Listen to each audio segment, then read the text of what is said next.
Not as bright as I wanted it to be. Hey, everybody, it's Mike, and you're watching Real Black live podcast. I'm in Wilmington, Delaware, and right off the top, we got with us, speak your name, sir, who's on the phone? This is Charles Woods. Okay. Peace and blessings to the Real Black family. So that's the testing 1, 2. So everybody can hear okay, Charles and me. We're trying to do this a little differently. So Cosmo's on. What if your phone is the reason you can't sleep? And your laptop is. What's that? Okay, that's not a thumbs up. I need a thumbs up that that we can hear Charles and me as well, and then we can jump in. So Bueller. So we can jump. I just need a thumbs up that you can hear us, please. Someone in the chat. Am I not getting the full chat? Okay, we don't want to start. Okay, sound is good. Thank you, Cosmo. And I got your note from yesterday, so I don't know what's going to happen with the mod situation, but I appreciate Cosmo's here. I'm here, Mike from Real Black, and we have on the line Charles Woods. And this is sort of a repeat episode of what we're supposed to do Wednesday. We had our signals crossed, and I announced the event without confirming, so I apologize to everyone for that, but we had a good time. Wednesday had been a long time since we connected directly with our audience and with us, and a long time, because Charles, the last time we spoke, I don't even remember what the topic was, but so much has happened here in 2020. We're July 3rd, the night before Independence Day, and I know you've got a lot on your mind. Charles. Oh, yeah. First of all, my apologies. Wednesday, as I told you, I had to go to Harlem. Okay. And my breathing is not what it should be. I'm having a tough time with my breathing because every time I turned around, I had to stop. I had to stop to get something to eat, try to find some place to sit down. And I got in a conversation with someone who lived on Frederick Douglass Boulevard for more than 40 years. And that was an interesting conversation, but I'll tell you more about that. Well, I mean, really, I think it's the first time. Today here, it was super hot. It was almost 100 degrees here. And people really, especially the day before Independence Day, really trying to get back into a normal rhythm. And I just would encourage everybody to just be safe, think safely. Just because it's nicer out, it doesn't mean that certain things aren't in the air and that we should take precaution regardless of where we are. I know businesses are opening up and people have a desire to just have a normal holiday weekend, but just be careful out there, as they would say in Hill Street Blues. As people are loading into the room, I think we're up against Hamilton tonight. We have a few fewer people in the room than we did on Wednesday, but I think it's because everybody's watching their Hamilton on streaming premiere tonight or something, or paying for that. But you get us for free. That's the plus. And Charles, for those who don't know, he's my podcast partner on Real Black, and he is the historian who educates me and provides me with information, and a great deal of the older movies and videos that you see on the channel come directly from Charles's archive, the Out of the Woods archive, which has been 6 decades in making. He literally was sitting there hitting play and record for a lot of these things that otherwise would be in the ether. So shout out to Charles. So we were talking a little bit before we jumped online, because people may be watching this at a different time, even a year from now. Like, what's interesting, when you talked prior to the previous election and did the video Technology of Trump, people going back to that, and all the comments now are like, wow, what a sage, very prescient. But I think this comes because of your unique perspective, your interest in history, and so on and so forth. So, what impresses you about right now? It's unprecedented in our lifetime, many of our lifetimes, to see this type of revolutionary change, this type of awareness to a lot of the things that people felt for decades. We haven't really had a convergence like this ever, I would think. Or am I wrong to is that overstating the fact? What's your take on 2020, Charles? I think 2020, what's different is that you're not having one incident that sparks or spawns a movement. What's happened with the different things that have really upset people is that we've had this thing with a black man jogging. Someone says, first of all, they put out the alert call, a suspicious black man. I think he's up to something. And next thing you know, you got I think it was three white men that chasing a black guy. He's trying to escape them. It ends in his death. One of the perpetrators is a former police person. Nothing happens. The report goes in. No one pays any attention to it. It's just a black life that no one has to really pay attention to. And that's what we're saying. It's another black life that didn't matter. And so nothing happens. And then suddenly the case is open for one reason or another. And we find out that this is quite possibly, because they can find all kind of ways through technology to say it isn't what you saw isn't what you saw. Don't believe your lying eyes. But the fact remains that a black man was killed for nothing. They even have reports coming out now that he may have been struck by the truck. The person who filmed this sequence, he said he was, he shouldn't be charged because he brought this to light.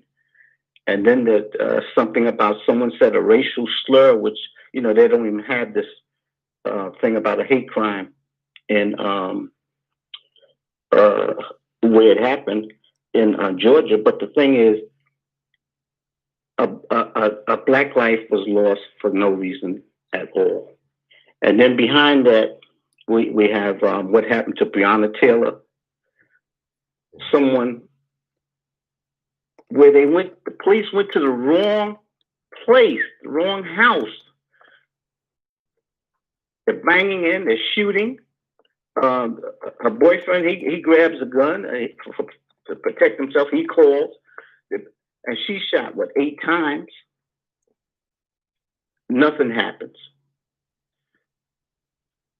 Oh, I mean, they get this thing with George Floyd. I think the kicker here is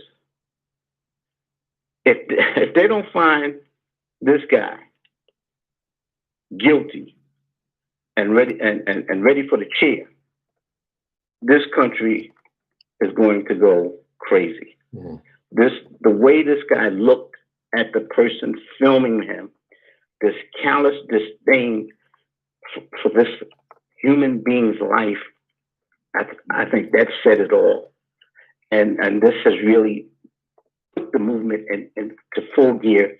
And no one seeing that, can turn away and say, there's an excuse for it. There's no excuse. So, I know there are a number of people who are going to come out and say, we don't like the term Black Lives Matter. And when I say that, a number of black people. But I don't care who came up with the term. The thing is, the message, Black Lives Matter, they've always mattered. They should always matter. And if we can't see how systemically this country is racist, and to deny it's racist, then something is wrong with the people in America. And if there's something wrong with the people in America, it's because we grow up in a culture that doesn't teach us the truth about America's reality. Right. And I want to get into how do we frame a better understanding of what is happening now and what could happen in the next few months by examining history. But before we get into that, also, I think part of the convergence, in addition to the videos and the fact that these things are widely circulated outside of mainstream media. I mean, the news, if you want to call that, so much of news today is reporting on what people are tweeting more than actual, sending crews out to actually report news themselves. So that's a reversal. But also, what factoring in what's going on with the coronavirus pandemic, and I don't know if you want to save the Trump stuff for later, but I feel like it's a perfect storm that created all this awareness, and it's a global shift that's happening as well. Can you speak on that? Well, if you look at Trump, since he's been in office, he's done everything he can to overturn anything that Obama put in place. And I know a lot of people are disappointed with Obama, but no one can deny the importance of our needing an Affordable Care Act, which is notoriously known as Obamacare. I mean, at first this thing was demonized, and once people knew all of the things that it attempted to do to provide insurance for people who couldn't afford regular insurance, because insurance is something that goes up exponentially every year or so. But the thing is, the main condition of Obamacare, Affordable Care Act, was that it allowed people with pre-existing conditions to be covered by their insurance company. That's something they fought vehemently against, the insurance companies fought vehemently against. And people have to understand that when we talk about insurance, medical insurance, everything in this country is geared to make a certain portion of the populace super rich. This is a country that is built on capitalism, and capitalism, as I've always said, is about exploitation. It's profit over people. And getting to the presidency of Trump, Obama called it right at a 2015 Washington Post correspondence dinner, when he joked that now that Trump can put my birth certificate to rest, he has more pressing problems, like, did we fake the moon landing, or what's the truth about Roswell, or what's the reason why the men's cooking team is not doing well. I'm not going to blame Lil Jon, or Meatloaf, but I'll get rid of Gary Busey. Right. So the thing is, there's actually. Well, wait, let's stop there, because that's a famous video, and I think one of the newspapers, might have been news agencies, Washington Post or somebody, did a video where they point, or maybe it's Frontline, where they point to Trump's reaction to being made fun of, and they said that was the moment that he designed. I mean, he was planning on running anyway, but that was the moment where he sought vengeance, because he didn't like that humiliation. And of course, since he's been president, he's not attended a single press correspondence dinner, to my understanding. So that's a very, very, if you want to go back and look at that video and see his reaction and all that stuff, it became personal at that moment. But anyway, continue, sir. Yeah, well, imagine he's upset and humiliated by what Obama said, and he doesn't feel that not only by questioning Obama's birth certificate, it's in a implicit way, you're suggesting that black people, by some way or other, they're not legitimate because they're black, and Right. and he's done that all through his presidency. He made the comment that countries with black and brown people, the S-hole countries. This thing he did that was atrocious, the treatment these kids got when they were bringing these people here for asylum and for seeking freedom. The treatment of kids like that, right, caged, separated from their parents. If people don't see that this man is sick, I don't know what they're looking at. Yeah, well, let's clear up some things. I mean, one thing you always say. Hold this for a second. I'll address some of the things in the chat. But you say we get the government we deserve, and yes, and when people, and I think also addressing the pandemic. This should have happened a long time ago. I was like, if people are that upset, when are they going to start storming the White House? You know, and I remember actually when we went to go see Harry Belafonte speak, there were about 5 people outside trying to get a petition. We're ready to storm the White House. I'm like, okay.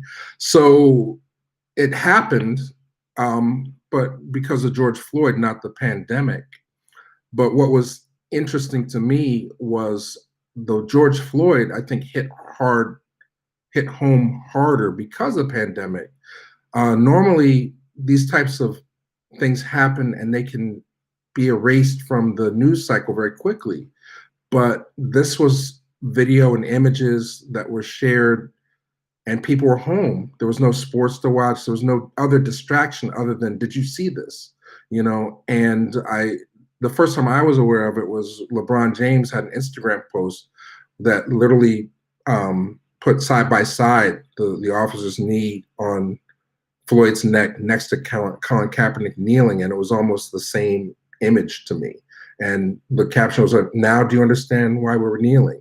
You know, so when you have a graphic that powerful and no other information coming in to take your mind off of it, I think that also was an element that led to where we are now in 2020. But just to go back, Proud Felon is like, why call it Obamacare? He wanted to put his name on it, which I don't like. I mean, can you clear up that misconception? It's not officially called Obamacare. And I think there's a perception also that Black people are the main beneficiaries of this, you know? So can you speak to that before we move forward? Well, the thing is, you know, you demonize something by association. So when they were questioning people, polling them about the benefits of what this act would mean for people, they loved it. When they called it the Affordable Care Act, oh, that's fantastic. But as soon as you said, well, that's what we know as Obamacare, when you say Obamacare, right away people dismiss it. They hate it because of the fact that they've been taught to distrust Obama and anything he wants to do. You know, it's just. But he didn't name it that. It was the media that gave it that. But there's nothing Obama. Obama said himself, you know, it's not Obamacare, but if you want to put my name next to it, I don't mind because of what it means for people. Mm-hmm. You know, but it's not like Obama called it Obamacare. Right. And the irony to me was like the day after the election, they polled people that voted for Trump, and they had it misconstrued. It's like, well, he's not going to touch my health care, but he's going to get rid of Obamacare. It's like, wow. You must learn, please read, you know, vote responsibly. Plus, it's just the same thing would happen with, it's cool. You know, when Obama, when they had the elections, right after the passage of the Affordable Care Act. Democrats were wiped out in the Congress and the Senate. Mm-hmm. And, you know, Obama, he said himself, I took a drubbing. But when you look at this last election, when you have all these women coming into the Congress, you have the Democrats take over the House. One of the key factors in getting these people elected was that they were afraid of what the Republicans were going to do with the Affordable Care Act. Mm-hmm. You know, Trump never forgave McCain for that thumbs down. Okay? And so the whole thing is right now with this coronavirus and how it's disproportionately hurting people of color, they're appealing to the Supreme Court to dismantle the Affordable Care Act. Right. How cruel can you be? Well, how cruel can you be? What do people see in this guy? I call him the president of negative insults and no results. He's more of a person who gets out there. He came the other day on Fox, state TV, what is known as. Hannity is asking him softball questions, asking him, what do you plan should you win the second term as president? Mm-hmm. This guy, he wants to talk about Sleepy Joe. This guy's asleep at the wheel, and he's in the presidency. He couldn't tell you anything. Yeah, well, it's an inevitability. You know, again, a lot of people, I wouldn't say everyone, but there was no action taken. I'll put it that way.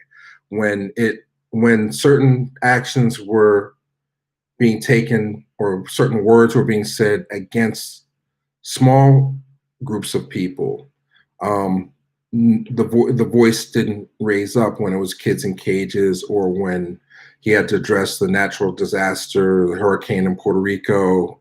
It just seemed, and from my perspective, it seemed like he took glee in being that arrogant fool because he could, you know, hurt Black and brown people more. It wasn't affecting his base.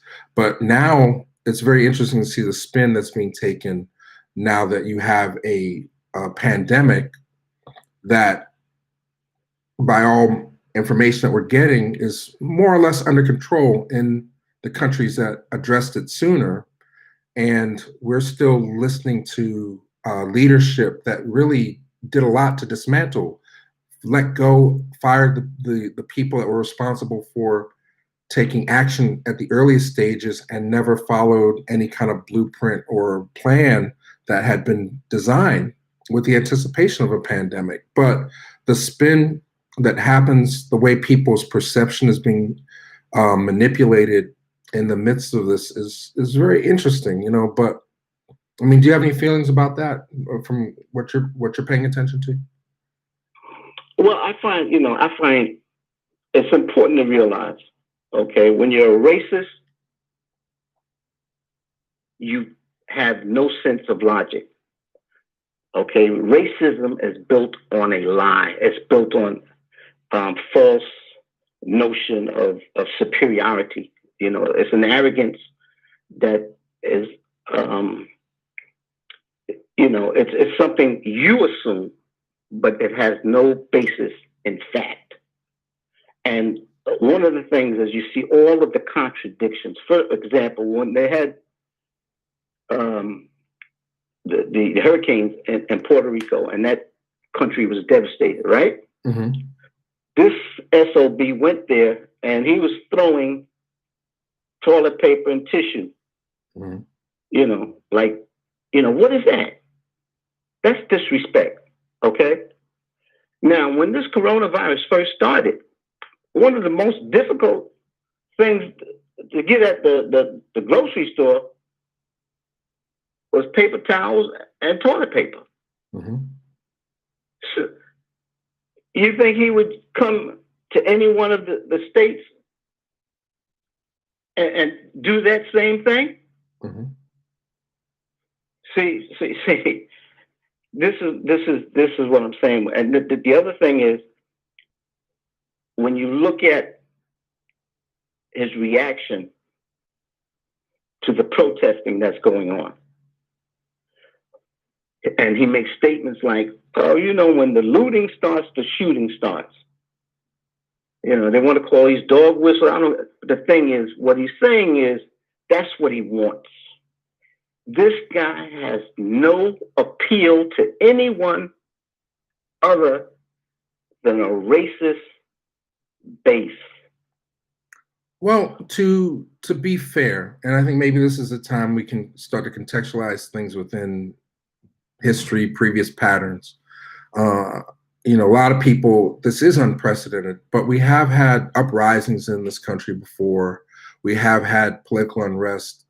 What comes to mind, the 68 Democratic Convention, where I guess because of Vietnam, LBJ refuses to run and Nixon is taking sort of a law and order stance. That's always sort of been a tactic to make America great again, keep when there's periods of time where things seem to be moving forward, advancing very quickly, the counter to that is, no, we like things the way it was. And that's how political campaigns are run, so and I know you fought in Vietnam, so can you speak to this time period that we're in now versus that 60s period where we're also seeing a lot of social unrest and sort of factions and the demand for voices to be heard?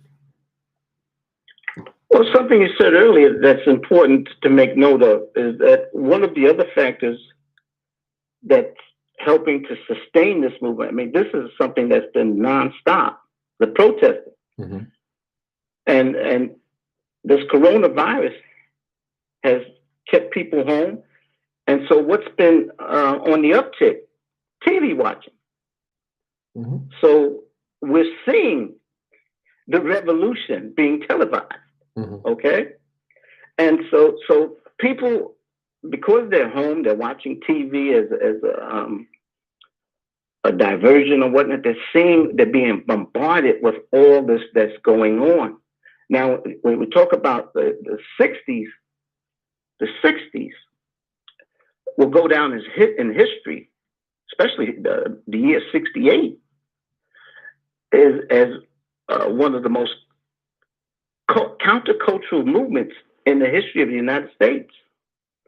And what happened is when I went to Vietnam, I was almost about to be charged with being AWOL and failing to report to duty. Mm. Because I was ready to run to Canada and everything. I didn't want to go fight in Vietnam. So what I did is I got there late. They excused it. I gave them some kind. God's been with me. I tell you, they excused my being late, and so I took a test, and I scored very high on the test. They wanted to make me an officer. I said no, I don't want to become an officer. So for the extra year, you get a choice of schools. So I had a background in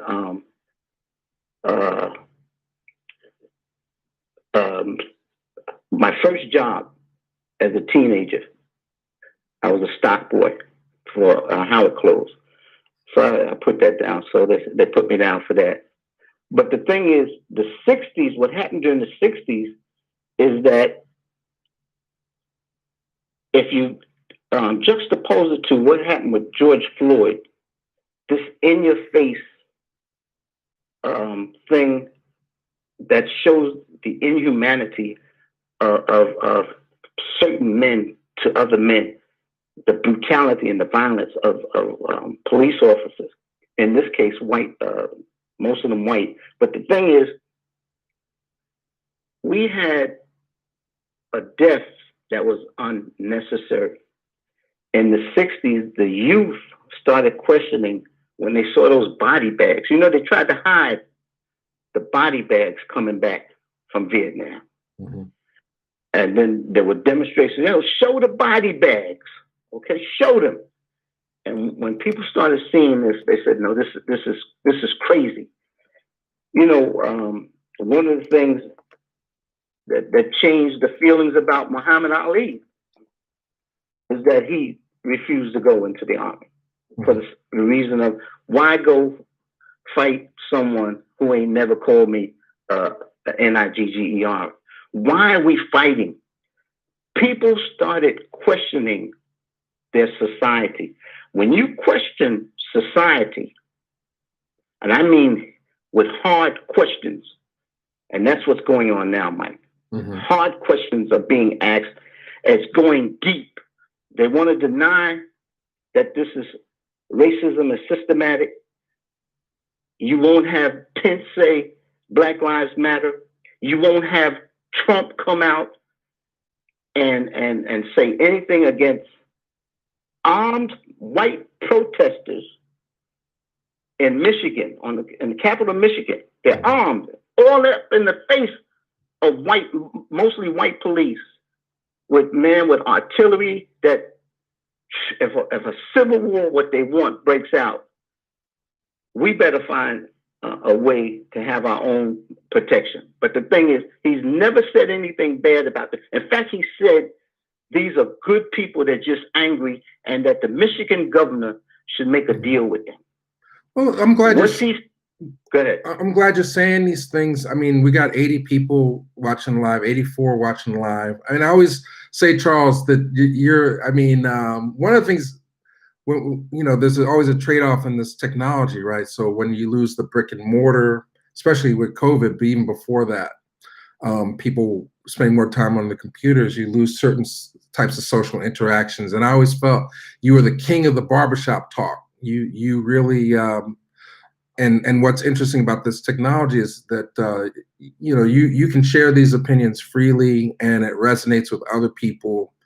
And so let's bring a little barbershop vibe in here, because I talk to people a lot about the political system. So we have a two-part question here. One, I think at this point in time, it's almost impossible not to say, I mean, Trump is the boogeyman in this, right? So you don't want to give one person too much power. He's a symbol of a bigger thing. But too many people, I think, at this point, still, he's Teflon. He gets a pass. It's like there's something about this guy that people won't go as far to say he's straight up racist, So I mean, but to me, it's very obvious. I don't know how you feel about it, but can you, from your perspective, define what you mean by racism, systemic racism, and where Trump's image falls into this? As I said earlier, racism, white supremacy, it's built on a lie. The foundation is a lie. Because I think it's important we call this out. If we're gonna spend an hour talking, let's be perfectly clear, what this is, what the dynamics are on this. So go ahead, Nina, cut you off. No, it's just that, you see, as you took issue with me a couple of times. Yeah. And I said this to you, Mike. I said, Mike, I'm older than you by decades. And I'm going to tell you something. You being a dark-skinned black man, a big black man, you'll catch more hell than me being a smaller statured, high yellow. Okay? Now, I have a lot of people say, man, well, why are you always bringing up color? And you more in favor of a dark-skinned black woman and a black man than you would be for a light-skinned. I'm saying, I'm only speaking from my experience. I know what it was like for me growing up. I had advantages that darker people did not have, okay? And any light-skinned black man who doesn't want to say he had more advantage, or women had more advantages because of how they look. Well, maybe that's a few, but most have. And the point I'm trying to make is this. In this country, when we talk about systemic racism, what I see is that what makes this country what it is that it has lived a lie for so long from its founding that Black is something to be detested. They've made Blackness something that is ugly, dangerous, detestable, degrading, and they dehumanize Blackness. And I put it at the foot of religion. And a lot of people don't want to go there because they've grown up with such a reverence for the Bible that they feel if you question it, you're questioning the belief in God and the belief in how they've been taught to accept the Bible as some kind of truth. And I've always said this, anything in this world has a dual nature. It's a duality, a binary of good and bad. You can take the good intentions of the Bible and use it to twist and shape people's minds the way you want to. And that's what's happened. And it starts with the so-called curse of Ham, how they've misinterpreted that passage and used it to support the killing of Blacks for centuries. And it was the church in 1493, the doctrine of discovery, what they call a papal bull. I call it papal bull spit, if you know what I mean. Okay, where you can go anywhere. We'll send our people anywhere and have the authority to take and colonize people, the indigenous people across the land. And that's where it started. Mm-hmm.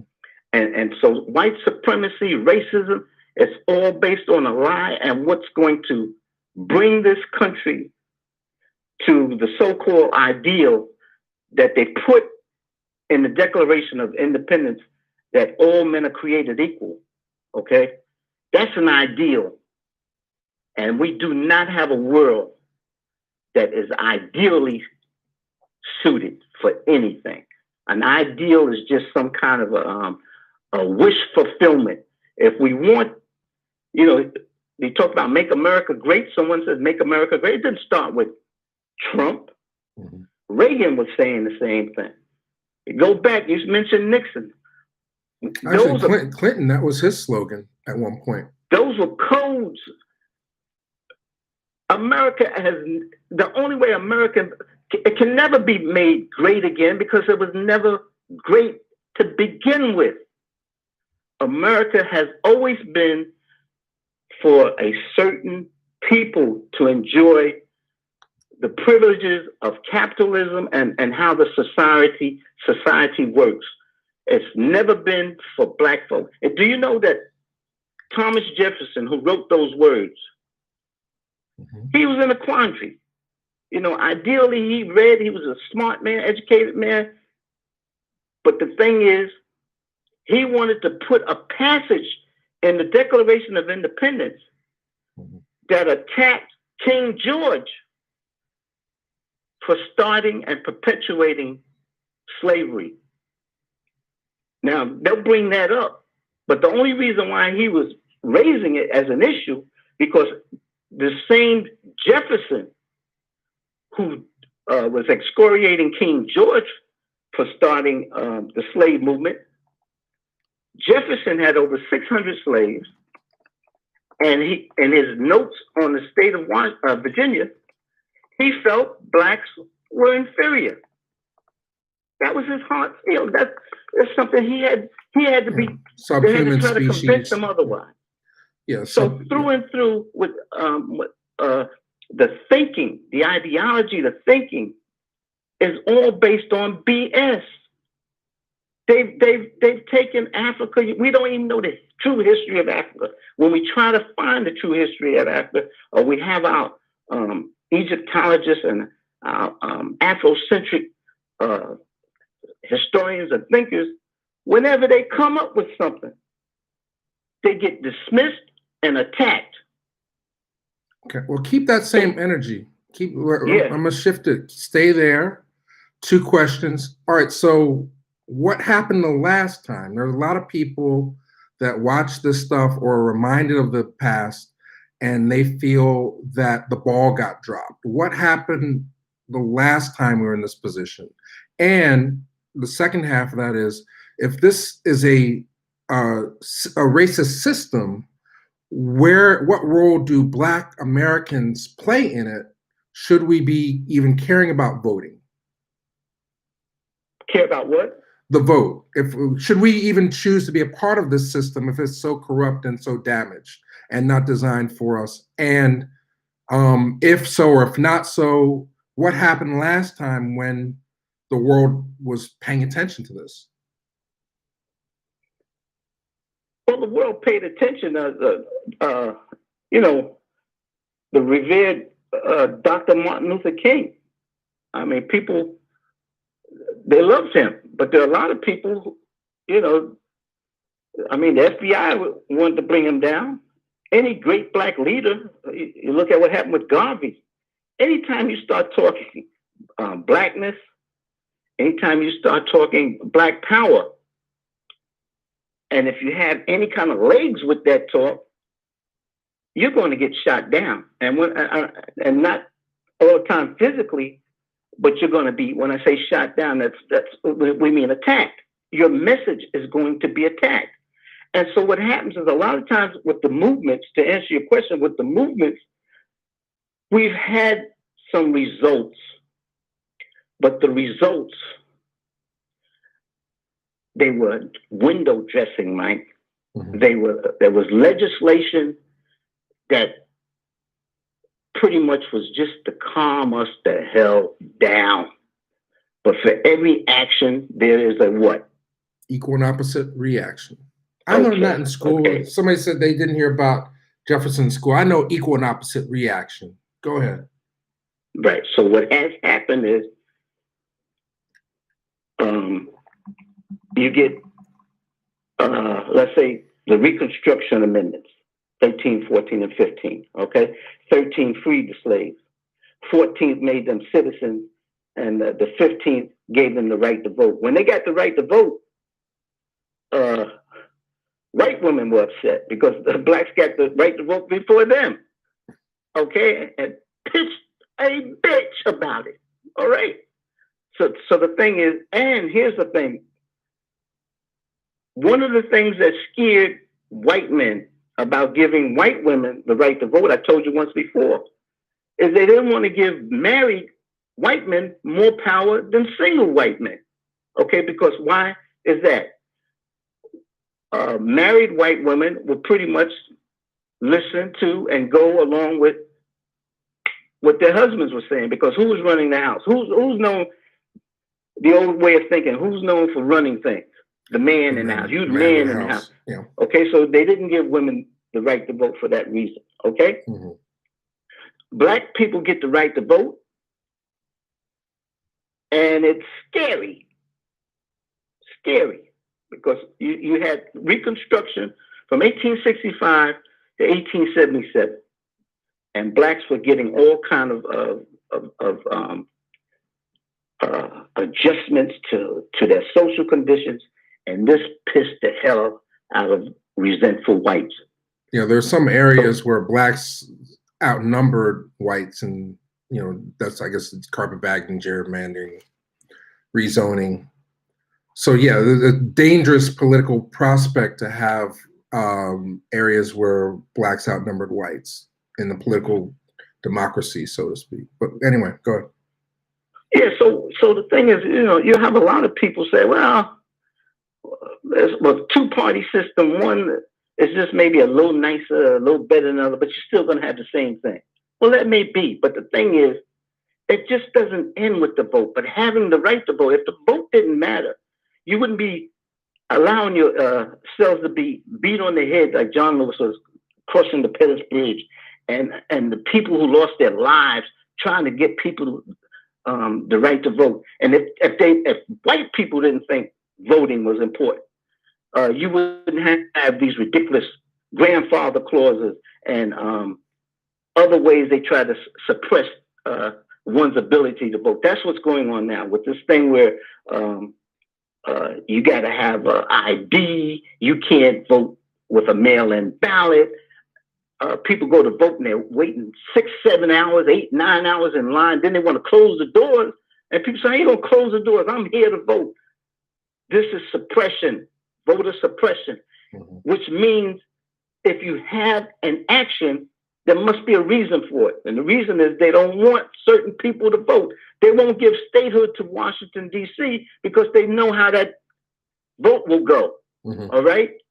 Okay, they'll have a local vote, but for anything else, they can't vote. You become a prisoner. You get out of prison. You're supposed to have done your time, right? Can you vote? No, not if you're a felon. If you're a felon, right? So where'd that come from? Okay, and why do you think they criminalize so many blacks? And here's another thing. If that's something that hit my mind with the voting. Wow, but the thing is, voting is important. They know it's important. And the thing is, you don't just vote and that's it. Whoever you vote for, you stay on that person's case to make sure they're accountable to you. Because too often what happens is civics, people want to take it half step. We used to say, man, don't go half step. We used to go, you can't take civic duty and go about it in a half step way. Look how important, how big the Tea Party became. It's a small group of people, but look how much power they got because they made their vote count and they were on the case of those they voted for to do what they wanted to do, wanted them to do to favor them. Okay? The thing is, we don't get, here's what they do. We're marching, we're protesting. The thing is, it has to be strategized and organized. And they're going to attack these protest movements, and they're doing that already. Trump is doing it. He's calling them anarchists. And that he's saying they're infiltrated by Antifa. Okay, he can get more out of someone saying it's some leftist group. Just recently, one of the rappers equates the Black Lives Movement to, it's a conspiracy label to the George Soros. Okay? Where's this coming from? What happened to the Wall Street movement? Why do these movements get killed? And I'm trying to answer your question by saying what happens is we may get something, but if it's not a dismantling something, if it's not a systemic change to how we govern ourselves, how we allow ourselves to be governed, it's not going to be anything. Well, we got a black president, but what was the backlash? There's always a backlash. We got the action of a black president. What was the reaction, Mike? He didn't do anything. He didn't do enough for us. The reaction was Donald Trump. Oh, okay. So the actual entity that manifested, the entity. I thought you were talking about us. We having a real black conversation. Well, that's why Charles gets the #1 chair. He might not get your line straight, but he'll straighten you up here. Because you study this stuff. I did want to touch because a lot of people. I mean, we can go on and on and on, and I'm sure before November we'll talk about the importance of the election and the need to have your voice heard. But I just wanted to touch on that. But let's go back and put this in a framework of history. 1918 was a big year as well. Almost 102 years ago, this past the summer of 1918, we also saw a lot of rebellion and race issues happening. Can you speak and share your knowledge of the Red Summer of 1918 with our family? Well, the Red Summer, what happened is, the way it started was that they said a black man killed a white man. A rock was thrown. I remember, I think it was a rock was thrown, and a white man. Well, prior to that, the black people had fought in World War I, and they'd come home, and it starts in Chicago, correct? And some kids were swimming. Yeah, they were swimming, but a rock was thrown. There was swimming, and then all of a sudden, the reaction to the rock thrown, a riot broke out, and once again, disproportionately, who were the main victims? Blacks, and we take this what it was 19 I think 1919. Okay. And so I'm sorry, I got that. They once again, the overreaction to the thought of a black man doing something to a white person. Mm-hmm. I think we were having a conversation not long ago. Wait, no, it was black kids that were swimming and white kids were throwing rocks, and the rumor was that one of the kids died in the process, if I'm not mistaken. But we can look that up. Anyway, so yeah, but I know it was something to do with a rock, and they blamed it on a black man, a black person throwing the rock. Okay, I remember that. But we had this social unrest. I mean, I'll fast forward. Just so that's the underlying thing of, and in that time period also, the Spanish flu was happening, and also there's an awareness in the migration of black people overseas to fight that we should have more justice at this time. If we're fighting for our country, we should be treated as citizens, as equal citizens. So you have that same convergence of things, ironically, a pandemic, ineffective government, racial tension that leads to this shift, so, but. The way I look at it is, for example, and I'm not cutting away from the Red Summer. Mm-hmm. We've had all kinds of injustices. In 1921, Tulsa, Oklahoma. Mm-hmm. 2 years later, Rosewood, Florida. But the thing is, when blacks cry out against the injustices against them, and no one's fought more, or we fought, no one can deny that we fought for our freedom. No one, first of all, no one should be able to give you freedom that you're supposed to be born with. Mm-hmm. But we've had to fight for our freedom, and we have fought for our freedom. We had over 5,000 people, soldiers, black soldiers and sailors, fought in the Revolutionary War. And when I mentioned the passage that Jefferson wanted to put in where he was condemning King George, to me, I mean, the more I'm investigating it, there's more reaction to the fact that King George was trying to get these same people that were enslaved to fight for the British against the Americans. Mm-hmm. Okay? Action, reaction. But the thing is, we have a person in office,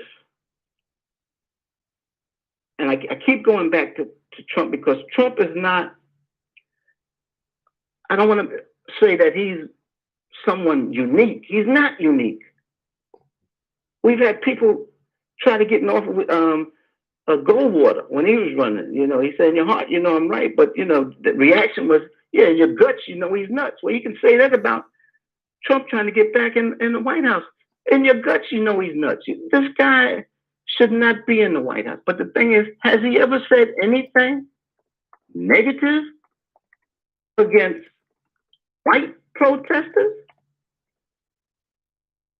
Never. Other He than gives there's them a some fair good shake. guys. Yeah. What did he do in At Charlottesville, good guys on both sides. Yeah. Well, it's the dog whistling. I mean, that's the thing I don't. That's honestly what frustrates me.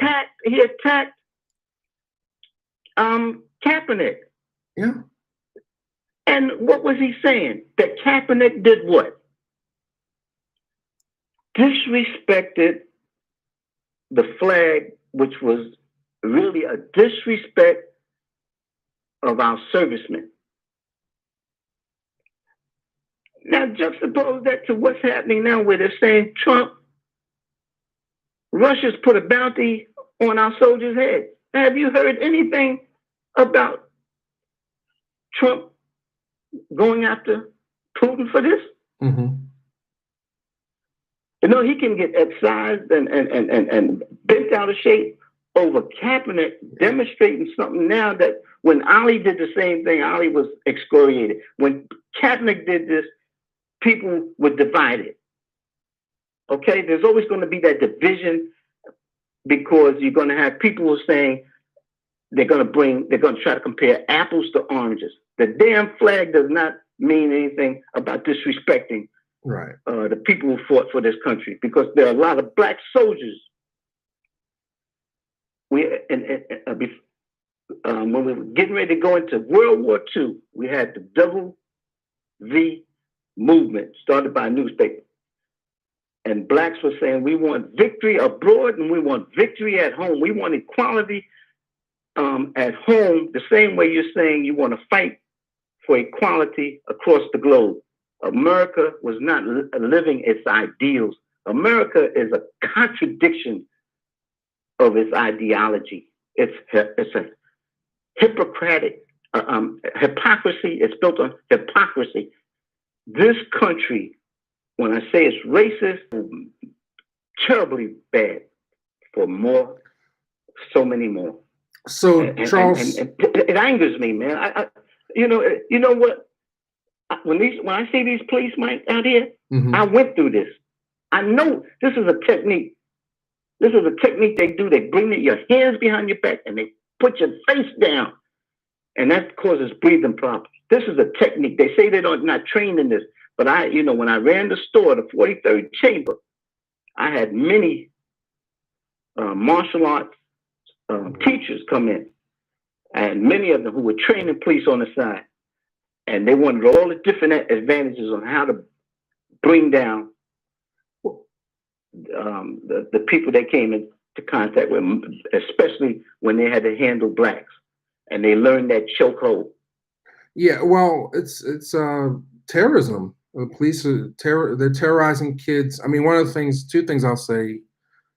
I don't like to retweet those kind of things, because I think when we had Rain Pryor on the radio show, she talked about when you put those images out, it reinforces in the subconscious that we are victims. When you say you should put images up that are the opposite, not just repeat, because overall it creates a sense of defeatism in people, like things will never change. I think everything has the capacity to change, and I think we're in a moment where things could really change, possibly, depending on what the ask is. And I'm going to ask in a minute, what do you think the ask needs to be if we're going to hold people accountable and use this energy, this force, this excitement to manifest something? What is it that, if we're going to wipe the slate clean, what needs to be done?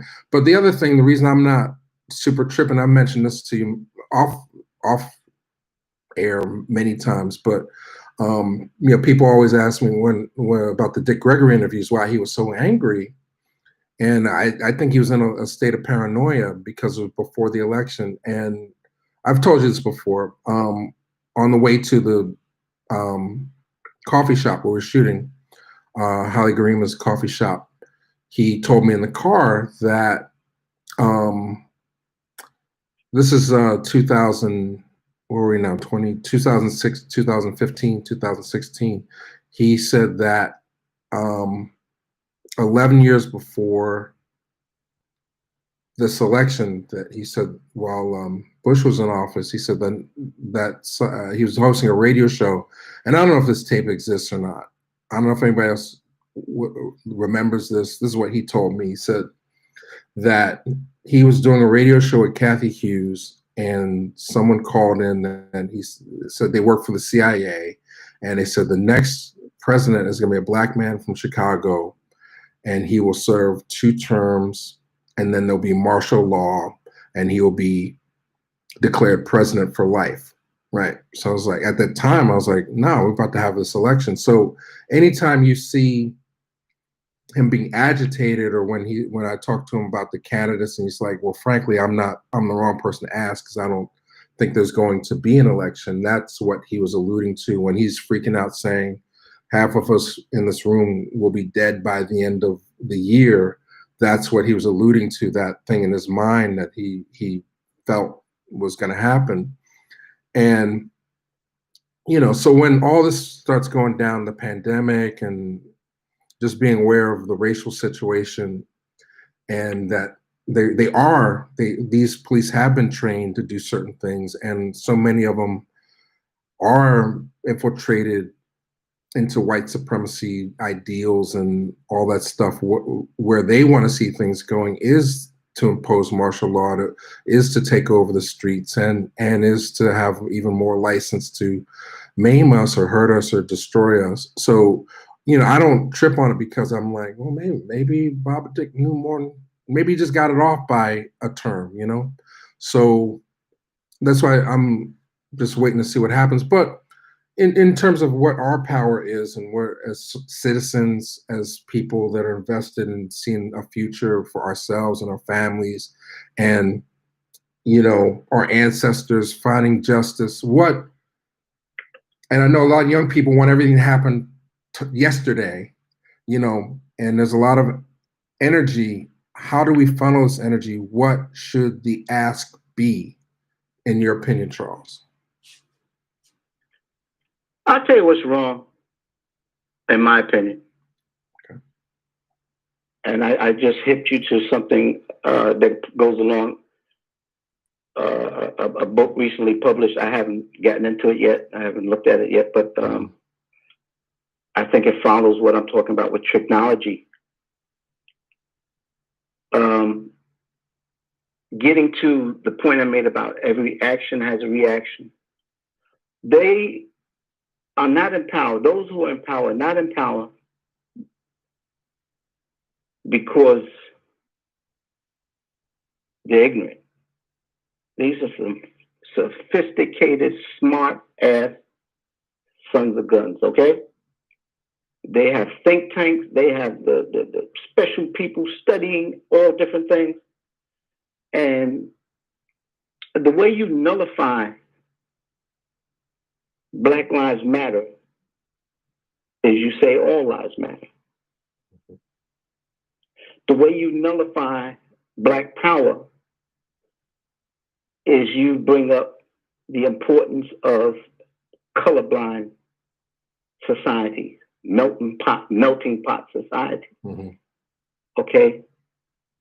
What this messaging does is it attempts to demonize the idea of Blackness as something that is wrong. Here, this society is built on the ideology of whiteness. They've never had a problem with it. The way you counter whiteness is with Blackness. And I'm not talking about in the same way. But the thing is, it's important that we be more Afrocentric, and we be more about establishing Black power that says, we're going to be like everyone else. Selfish to the point that it'll get us where we need to be. And until we get there, we're going to maintain our selfishness.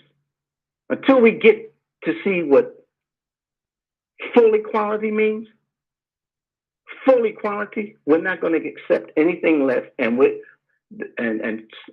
going to let our ideal of blackness be about respecting everyone, but respecting ourselves. You know, loving yourself is the key to taking care of yourself. Okay? Okay, well, say that again so people catch it. Loving yourself is the key to taking care of yourself. Okay? I've seen so many people bring themselves down trying to be the be all end all for everyone else, and they neglect themselves. We need to get out of this BS that is promoted in our culture, that we have to see this world in a colorblind way. The world's not seeing us in a colorblind way.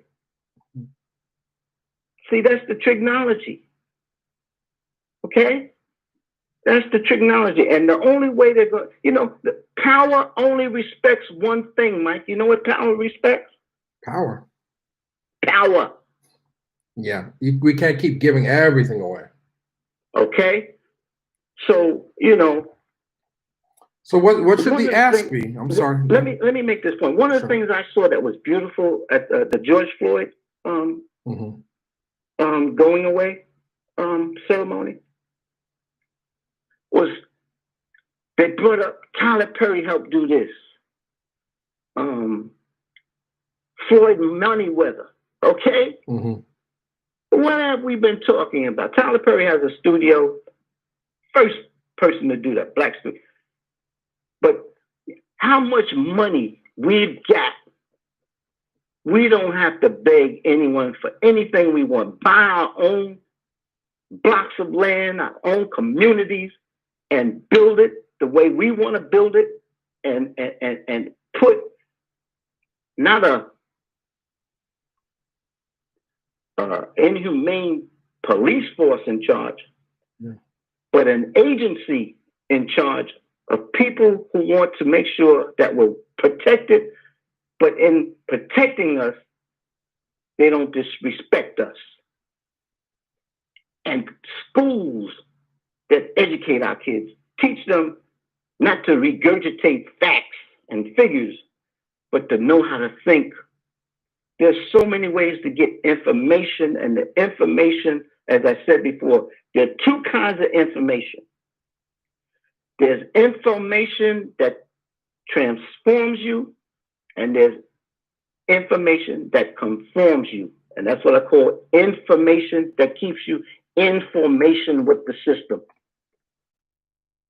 We need to put in place a system that trains a certain cadre of leaders who know how to build the economy for us. What I call this, we need our own POWER strategy. And the way white supremacy maintains is because the POWER strategy, to keep it perpetuated, is that P is for the control of the politics, O is for controlling the oligarchic oppression, W is for controlling the wealth, E is for controlling the economics, and R is for controlling the rhetoric. When I say rhetoric, I mean the gatekeepers, the information they put out there. Do you know he who is in control of the power controls the message, controls the way we think? Well, preach. So, okay, this is what it's called. You look up the term necropolitics. Necropolitics is about putting in the power and making it work that you maintain how certain people live and how others must die. So, devil's advocate here, what power do Black people really have? They take our vote for granted. 20 of us could get killed. We don't make the news, but if one white person protesting, they get repeated all over Twitter and stuff, and And it creates a perception that none of this change would happen if white people weren't out there marching and breaking windows and spray painting Black Lives Matter along with the black folks that were, that are doing it. So where does our power lie? And what do you feel about the inclusion of every walk of life in this Black Lives Matter movement? You only have power when you pose a threat, not when you impose a treat.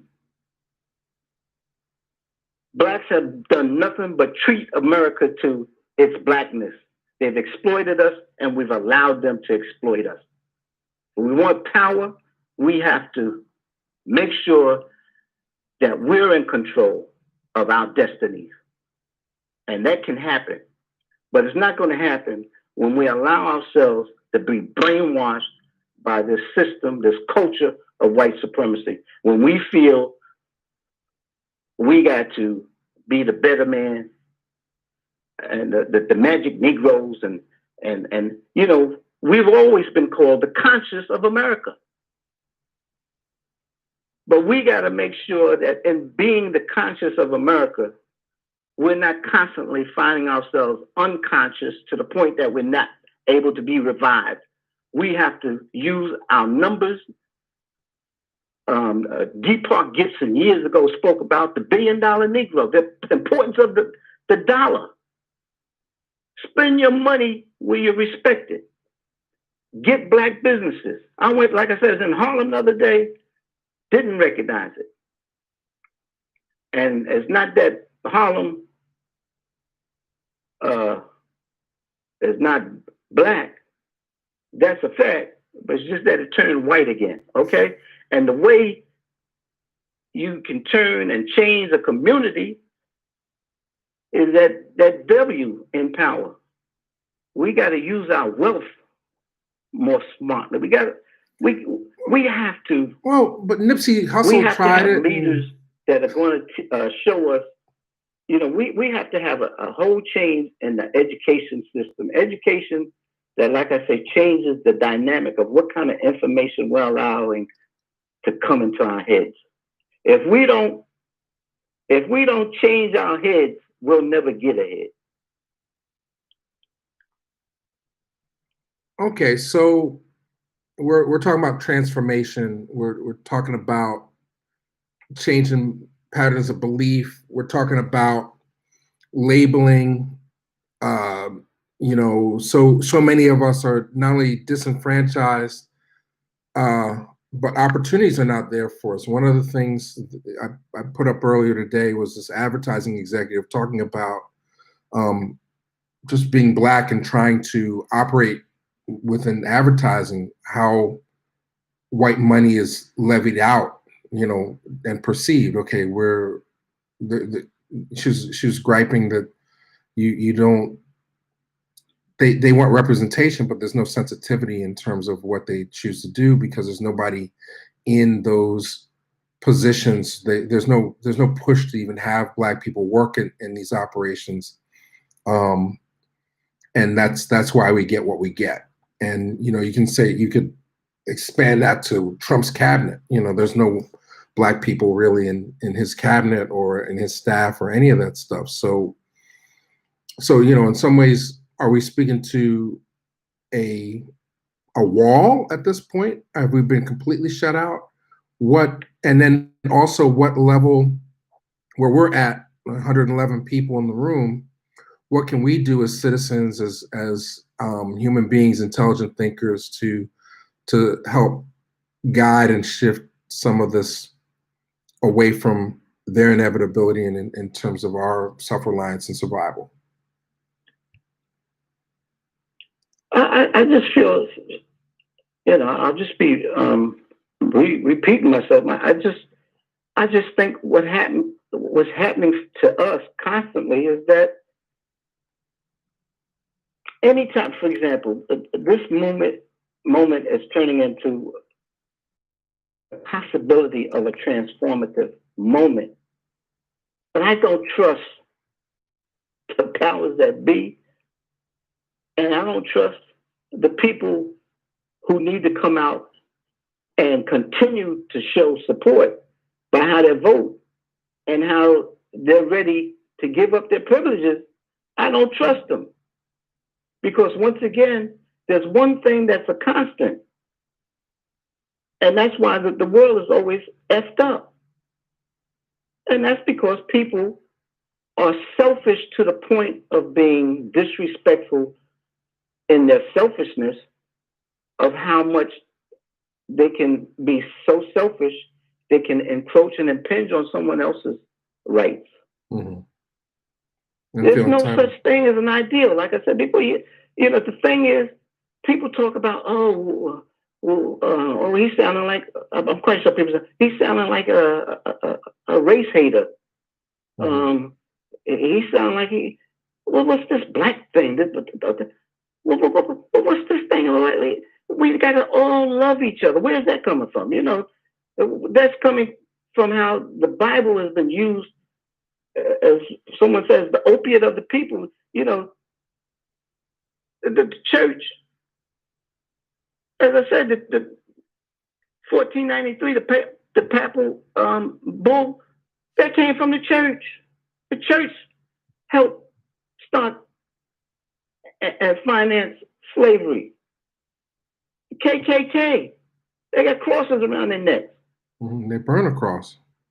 You look, what did they say was the most segregated day of the week? Sunday. Okay, come on.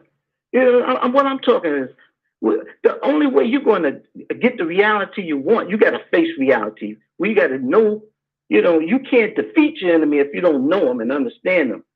Mm-hmm. And if you're not going to be as strong and as powerful as your enemy, you're always going to be in his clutches, but under his control. Well, that goes to my point, though. It's sort of like any logical thinker, and I use the word logic, would say, if this is a system built on divide and conquer, and you continually see the rich get richer, self-segregation could be destructive towards us because we block off good ideas based on our perception of who's speaking them. Black people who don't talk a certain way might have a good idea, but you don't want to listen, or, I don't want to listen to this person because they're white, and to me, we're reading books with black letters and white pages, so I'm not concerned necessarily where I get the information. As long as I have discernment, I can analyze and come to decisions based on information that's given to me, not information I'm not aware of. You know what I mean? So how important in terms of this is making people aware that white people that are poor have more in common with black people, rich or poor, than they do with the white ideal that they have been controlled to believe that they are a part of? Or is that a complete waste of time in your opinion at this point? Well, when I say change the system, one of the ways you have to change the system, mm-hmm. they're talking about right now changing the culture of the police, right? Mm-hmm. Isn't that what the term they use, change the culture of the police? Yes. Well, if we want equality, that word is important again, culture. We have a culture that doesn't teach the truth. And if you have a culture that doesn't teach, and this is not the only culture that doesn't do that, every culture on the face of the earth is a culture about that particular society. Okay? This culture is all about the white standard. The whiteness is revered. And if you want to change the culture, one of the first things I would do, this is a Judeo-Christian society. That's what they say, right? Mm-hmm. Okay. What's one of the most, if not the most popular book on the face of the earth? What is it? You're going to say the Bible? The Bible, right? And it's all globally, all over the world, right? Yes. Okay. For it to be read all over the world, it has to be what? Lingual. Multilingual, right? Mm-hmm. Is it multicultural? No, it preaches No, one dogma, a singular dogma. Because it's multilingual in different languages, but it's not multicultural. Because tell me, you can take Aunt Jemima, Uncle Ben off the box, but and those Bibles going all across the world, let's make them multicultural, not just multilingual, make them multicultural. Let them have some images of Black Christ. See what people say to that. Okay? They'll be out there burning Bibles. Okay? And I'll tell you another thing. I remember when I had the shop, mm-hmm. everybody said, Wood, you got that movie, The Message? Mm-hmm. Muhammad, The Message of God? Yeah. One thing I learned from that, you couldn't get away with putting an image of Muhammad in anywhere. Yeah, they got in trouble. Okay, tell me where's the justification for any image of Jesus Christ? It's not out of the Bible, Mike, mm-hmm. or BS. In fact, the Bible says you should have no images. Yet we do. And the reason why we do is because that's where it starts. Because when you have the highest form of your belief, the most revered personality of your system of seeing the world and thinking, mm-hmm. when that person looks like the people who are privileged in this world, when he looks like you, what's that saying to everyone else? Yeah. Especially if you're promoting the Bible as the book of truth. And I don't call it the Holy Bible. And people can jump on me that I don't care. It's not the Holy Bible. It's the Holey Bible. It's holy because parts are missing. People know nothing about hermeneutics. They know nothing about studying the language. If people knew how to read and study and think like we're talking about, it'd be a whole different world. But people are not taught how to think. They're not taught to ask questions about what they're learning. They're taught to accept it. We live in a world that wants us to acquiesce in this BS. That has to change. Until that changes, we'll continue. This thing here, it'll be hot for who knows how long. I'm waiting. I almost can guarantee you that this SOB will be back in office because you were bringing up what Baba Dick said. Mm-hmm. Okay. Bloomberg tried that here in New York, where you want to use 911 to get another term in office. Okay. Mm-hmm. People are used, we're at war, we're not right. We can't change government right now. All kind of way. And here's the thing. Mm-hmm. You use the term divide and conquer. Mm-hmm. That has been something as a strategy that has been in place to keep people at each other's throats since time immemorial. Yeah. So, okay. Mm-hmm. And we, just right quick, as I always said, a lot of people say it's not the color, it's the class of people. But the thing is, in this culture, and this culture has been transported across the globe, no one wants to be Black. No one. Mm-hmm. Not even a lot of Black Africans. Okay, you look, they got higher incidence of skin bleaching over in Africa than any place else. But here's the thing. We've turned the HUMAN condition into a HUEMAN condition. That's what's happened to this world. Trump is going to use it as much as he can. The Republicans, they go by their old Southern strategy. They're using all these divide and conquer strategies to keep us. They use a state of fear and loathing. They otherize people. Right now, they want to show you these riots. As I told you before, when the riots were going on, breaking out with these protests, mm-hmm. I faulted a lot of people who were part of the protest for not respecting the curfew because they were allowing their rightful um, protests to be marred by infiltrators. And when things go down, the people who are going to catch the most hell and be the most victims from this whole thing is black folk. Mm-hmm. So if we respect the curfew, people say, well, I ain't respect. We protest. Yeah, respect the curfew because the thing is, if you don't have the crowds of the people, then these people who are out there, they can't use the crowds as cover. Yeah, and I understand that on a level. I mean, I go back and forth with it where we talk about this code of conduct, but yeah, nothing happens unless everybody's in agreement and there's some level of alignment. I'm not going to say unity because everybody has their own agenda, let's say, but yeah, for things to be effective, certain things have to be in place, and unfortunately, the media they'll take 20 things that are going in one direction and they'll ignore those in favor of the one story that they can use to convince people who aren't in the mix that something's either working or not working, so it's crazy to me to see how as we go into this 4th of July weekend, how the narrative has shifted in the media to almost like it feels like I'm watching the movie Jaws, oh, go in the water, safe,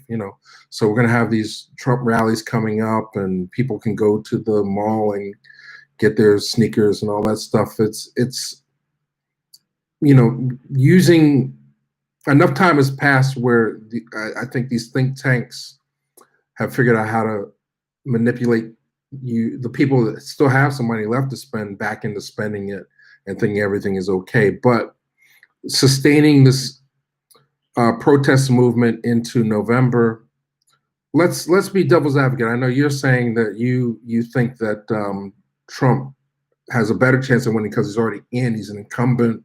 He has control over the media more so, and there's less steps involved in terms of even having a convention and all that, and even voter suppression, all this. So let's argue all those things are working in his favor, but at the same time, if he does win, there's going to be a very large vocal group of people who are not happy about this. So what's the consequence either way in November of this continuing to carry on? I mean, and I don't think this is not a forest fire that can be quelled. I think action needs to be taken. Things need to be mandated. We need to see considerable physical change. And this is something that this president is not willing to do, even have an ear open to what these gripes are. But let's say things, when we get to November, where do you see things, I guess is a question. Well, if we get somebody in who's willing to negotiate, what do you think happens? When you say negotiate, you mean if Biden? If we do see a shift, I mean, if we don't see a shift, I think it's going to be ridiculous. You can't. I couldn't predict how unsettled things are going to be because you're going to continue to have these things. It's almost like a normal function, police brutality, and you have a president who's more concerned about being reelected or maintaining his law and order status. So you're not going to see change at all, and it's just going to make people even more riled up. But what's the other shift? Because not everybody's going to be happy after this election, and what's the consequence for this country if we don't figure this out? Well, the thing is this: if Trump wins, then it's an attack on at least 3 fronts. It's an attack against people of color. A lot of people don't like that term, but people of color. It's an attack against anyone who's a human being and thinks that this guy is not responsible for tens of thousands of deaths from this coronavirus that he's mishandled. Mm-hmm. Okay? That alone, his ineptitude, his inability to let science be in the forefront of what we need to do to control this. You know, he wants to talk about how great America is under his command. Look how many people died in America, and look how many people have the coronavirus, and they think it's 10 times worse than that. And he wants to compare how we've done a better job than anywhere else. Started in China. But China didn't politicize wearing a mask. And you walk around, I know before this broke out, we were looking at Asians walking around with masks because of the fog, the smog, and the pollution. And it was something, every time you saw China, you saw this image. Mm-hmm. He's politicized this, once again, divide and conquer. We've got people fighting over whether you can tell them whether they should wear a mask or not. And I mean, you had DeSantis, the governor of Florida, had the audacity to get out there and huff and puff about, yeah, you experts said this, you experts said that. Nothing's happened. We ain't like New York. Now what's he doing? Well, that huffing and puffing, he can't do it now. Now they want to blame young people. Yeah, a lot of people are backtracking and saying, not saying that they were wrong, but backtracking. Fox News is another culprit in the deaths of thousands and thousands of people that have studies to show that based on where you get your information from is how you're going to conduct your life, and it could be dangerous for you. Yeah, calling it a hoax, and I mean, they fired that one person, but that was their belief system early on. I mean, it's very interesting to see a lot of these governors backtracking on things, but not completely taking responsibility or accountability. Now, before we get to the third point, somebody said that, I don't know where this information came from, but somebody said that Biden has said himself that nothing will fundamentally change. I don't know if that's true, because at the very least, problems will be addressed. This is a lot of scapegoating and gaslighting right now. With this, I mean, that's, to me, I think I can safely say no action is being taken at all. It's a lot of passing the buck. But I think you need, let's be clear, the difference between Trump and Biden for people, your stance on this, because I think a lot of people still feel like their vote is ineffective, and it really isn't. It's like, do you want chocolate or vanilla this week? And it's not. I don't think at this stage of the game that's true at all. But please share your opinion on that. Well, one thing I you know, Miss Gang Smashes is here. I don't need to go after Biden the way Kamala Harris went after. We know the crime bill and all that kind of stuff. Clinton, they talked about the same. A lot of blacks wanted something to be done about crime. I told you I lived in New York, and I've had incidents where the police wanted to run buck wild, but the crime that was happening in New York, when I was taking the train, they had squads of people come on, black kids, surround you and pickpocket you, okay? And I remember when I was riding the train with a weapon, okay? So the thing is, as one black police union leader said, you know, without order, there's chaos. And once again, there's a dichotomy to everything. You know, you have to have some kind of control, okay? But the thing is, this making an issue, they did this thing with Hillary. A lot of people didn't vote. They were upset. A lot of blacks would not vote. And so now I ask you, do you think if Hillary was in office, she would handle let's not even deal with blackness. Let's deal, because first of all, coronavirus disproportionately kills more people of color than anything else, okay? Than anyone else, right? Absolutely. Do you think Hillary would have mishandled this? And I'm quite sure. Not to this level, because there would have been systems in place that Trump immediately dismantled. He never filled his cabinet. He hired people intentionally to dismantle disease control and in favor of cutting taxes and things like that. It was not part of his plan or his agenda to keep us safe. So there's no possible way that it would be this bad if anyone else was in office. Trump was not using the coronavirus to address the issue of the coronavirus. That was a front. Mm-hmm. They get out there. Basically, he was using it, the bully pulpit, as a campaign thing. A campaign. And anytime he's not reading a script, this guy is incoherent. He can't put a sentence together that makes sense. Anytime he would talk off the cuff, and that when he said something about the ultraviolet light and drinking the Lysol and all this kind of stuff, that stopped it.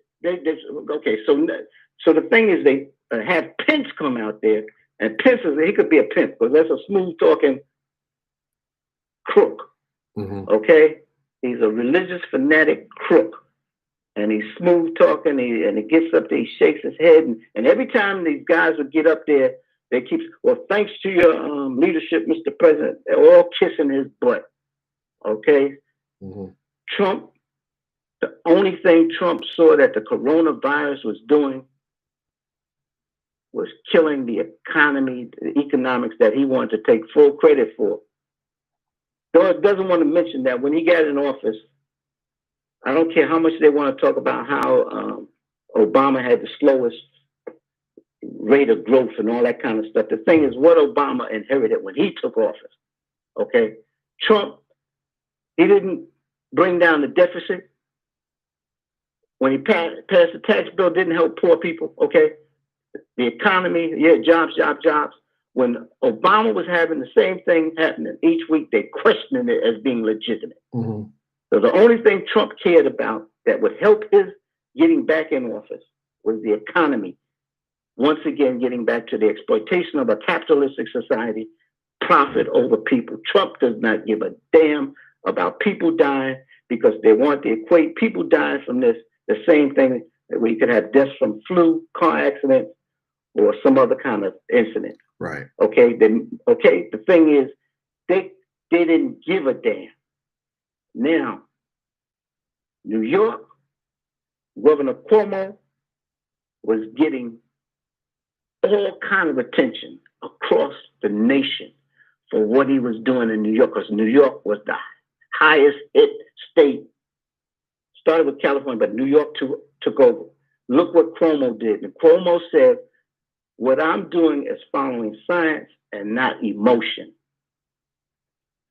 If people allow this guy to get back in office, it's on emotion.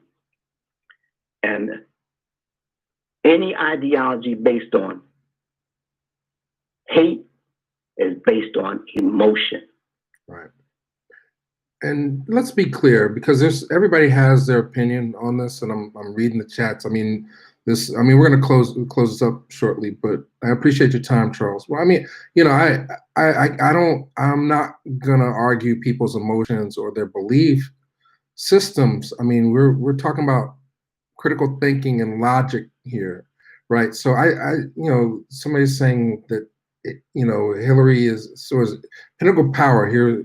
Stop it, Mike. Hillary would be in the same predicament. It's all about testing. The more you test, the more cases you have. Simple math. Well, but Hillary would not be somebody that would go in public and saying, we're going to slow down testing so we get fewer results.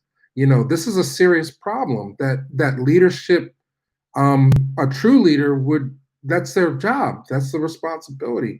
And it's very clear, it's on the record, not just the faux pas have come out of this man's mouth, but the action that's been taken. It reinforces what Charles is saying, that they look at America as a business and they don't care about whether you live or you die, you get sick, and you lose time on work, they think there are too many of us anyway. And if you are black or brown or yellow, you didn't count in the first place. You are a pawn in their game, and they own the board. So that's the level of what we're talking about right now. It's not Hillary this or Joe that. It's literally, and also I think Smile said if that this will, if Trump wins another term, this will take us further in the revolution. The revolution is here.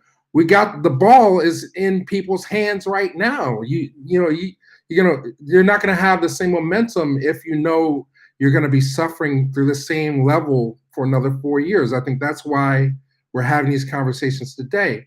If should Trump get in again, we know what we're up against, and you can act accordingly.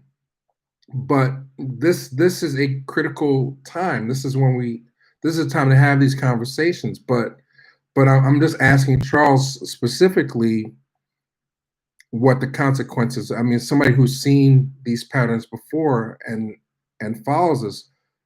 What's the third level consequence?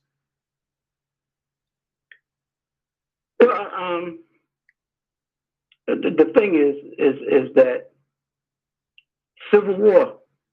We had a Civil War in this country, mm-hmm. and the Civil War was fought. Not just it wasn't about blacks versus whites. It was over an ideology. Mm-hmm. Some people say it was states' rights. That wasn't states' rights.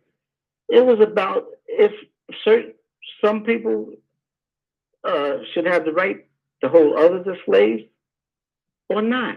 And people died for that. A lot of white people died.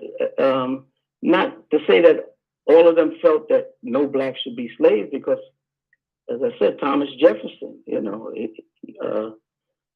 he never felt blacks were equal to whites. Mm-hmm.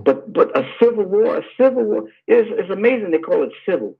There's nothing civil about the war. Now, how many deaths we had with the Civil War? But the thing is, I don't know if you're aware that they had cops overheard saying, "We want to slaughter them." Yeah, I saw that tape. Mm-hmm. Okay, then they just had a picture come out, Mike, where this young boy that was killed, he was about 23 years old, Elijah McClain. This happened 2019. It's just coming to light. But the cops who were responsible for him being choked, they took a picture where they were mocking what they did to him. Mm-hmm. Okay? And so the thing is, we had Rodney King. That was recorded. Mm-hmm. But what did the jury come out with? I would not want to be on the jury for this guy who killed George Floyd. I'm quite sure a lot of people would not want to be on it, because there are a lot of people, if they want to make it a jury of the defendant's peers, there are a lot of white folks don't want to be on it, because they don't want to go home and say they helped send this white cop to jail. Mm-hmm. Or to his death. But the thing is, and I'm the bottom line is this: change. People, they're excited because they think the possibility of change is upon us. I'm a realist, and I just feel that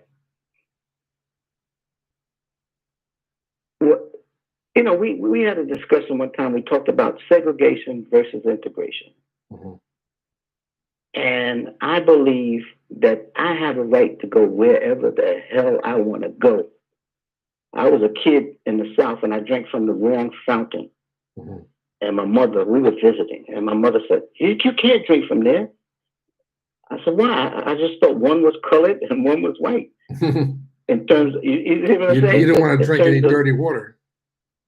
No, in terms of colored in the sense of if it was colored painted differently, a different color. You know what I mean? Okay, I got A you. white base, but the thing, that's something she had to tell me. I'm a little kid. I've had cops beat me up.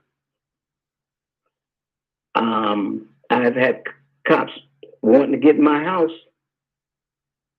without my permission. And I told them, I put my foot in the door. I said, no, you're not coming in. You got no warrant. You're not coming in. Right. And I know a lot of good cops. My baby, 3 white cops, are godfathers. Okay? I don't preach racism. Okay, but the thing is, to achieve an ideal, we've been in this America's been founded since what, 1777? 1776, yeah. All right, and of 1789, when Lincoln took office, we've had the first Congress, and from 1789, Mike, to I think I was telling you this other day, what were we in 2020? You know how many black senators we've had? Tell me. 10. 10? 10. 10. And there's We had two senators per state. We had one black senator they wouldn't seat. I believe it was PBS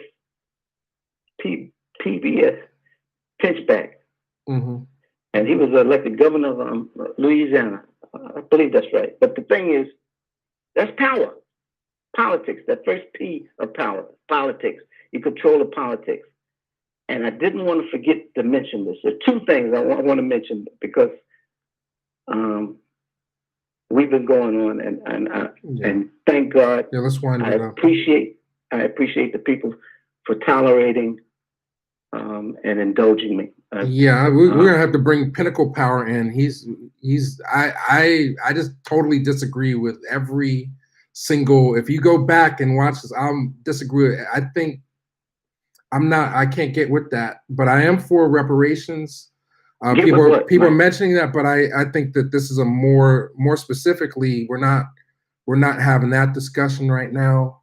What a white politician is willing to do to get a black vote, I think is not a question that's a discussion worth having at this moment.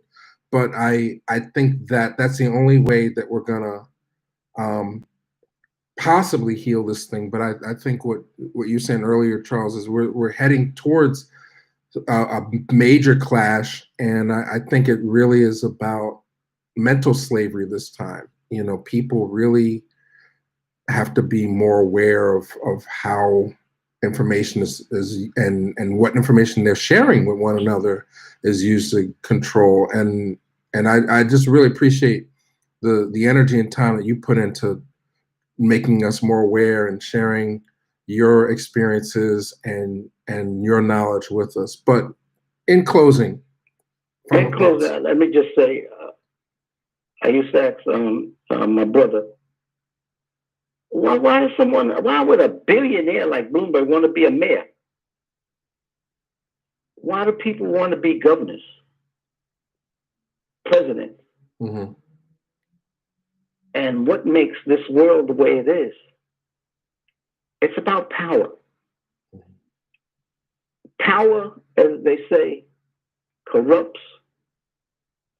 and absolute power corrupts absolutely. There's this love of power, okay? They talk about now,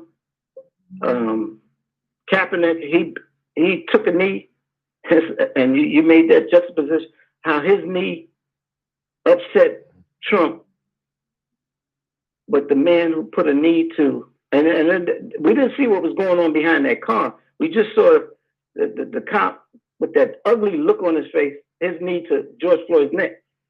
How these 2 knees get different responses from Trump. Exactly. Now people want to say Biden ain't going to be no better than Trump, and we're going to have all that kind of stuff. That's more divide and conquer. Okay. That's more. That's what we get. We always get this back and forth. Like it's a sports team. The thing is this. We need this guy out of office because he should never have been put in office. We've had racist presidents before, but this guy has always told the truth. He's known for lying, but when you listen to him, he tells the truth because, see, a person like him, and I call Trump a tyrannical, racist, unlawful, mendacious, psychopathic narcissist. That's a lot of His truth is that he is the chosen one. He said it before, I can kill someone and get away with it. His biggest fear, and he'll fight tooth and nail to stay in office, because as long as he is in office and he can control who's the attorney general, and the attorney general can kiss his ass and do everything he wants, Trump is afraid of becoming a common citizen because they got so much on him. That's why he's disrupting who's in charge in the Southern District. And now he just made a change. Barr just made a change in the Eastern District. You just seen the madam for Jeffrey Epstein get arrested. Mm-hmm. Okay, then the thing is, what do the Russians have on Trump? And anyone knows Trump, and I know something about his history, okay? Mm-hmm. Okay, and Trump is scared because how long should it take for someone's taxes to be done, all right? Mm-hmm.